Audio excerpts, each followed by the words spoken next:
All right. Well, welcome back to the iWealth podcast. And today we're talking with Brad Connors about speedometers.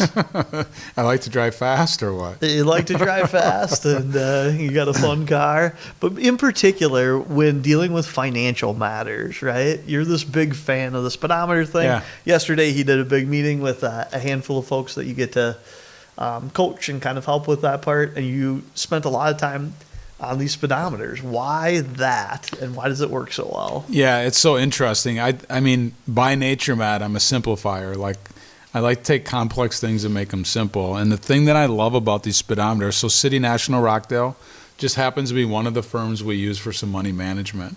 You can go on their website and look up City National Rochdale and look up speedometers. You can see them. But what's really cool is they use a color coding. So it's red for not good, yellow for medium, and then you've got green, which is good. Yeah. And so yesterday what I was showing in front of that group was, what was it 3 years ago? What did the speedometers look like? And that visual is really interesting when you can look at it and it's like half red and yellow. And you're like, that's not very good. And then you go 2 years ago and you see more yellow and less red but no green. And then you go to this year and have to charge green.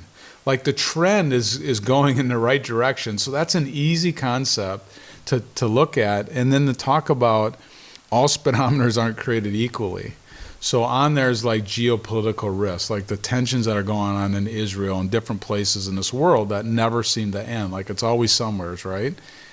When those things are always red, that's not the same weighting of speedometer as when they look at consumer confidence, or new houses getting started, or unemployment, or those type of things. Yeah. What was your takeaway? Like, was it simplified for you, or could you kind of see that visual as we went through it?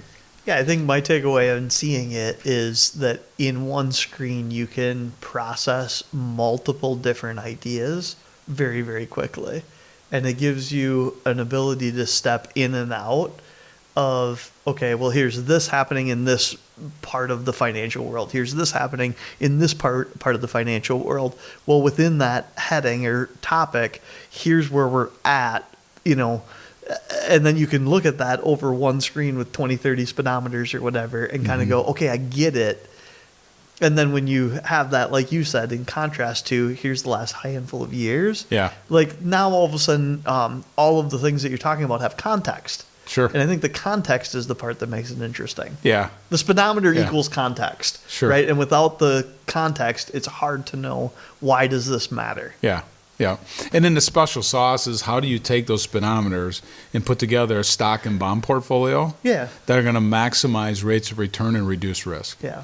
And then that you hire an expert for that piece of it.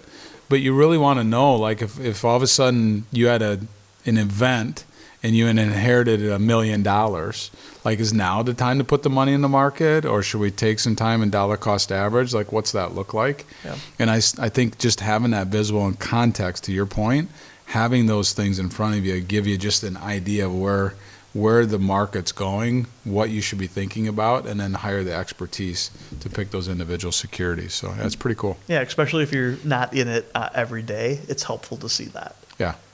Because it gives you the context. All right. We'll see you back here next time on the iWealth podcast. Thanks, Matt.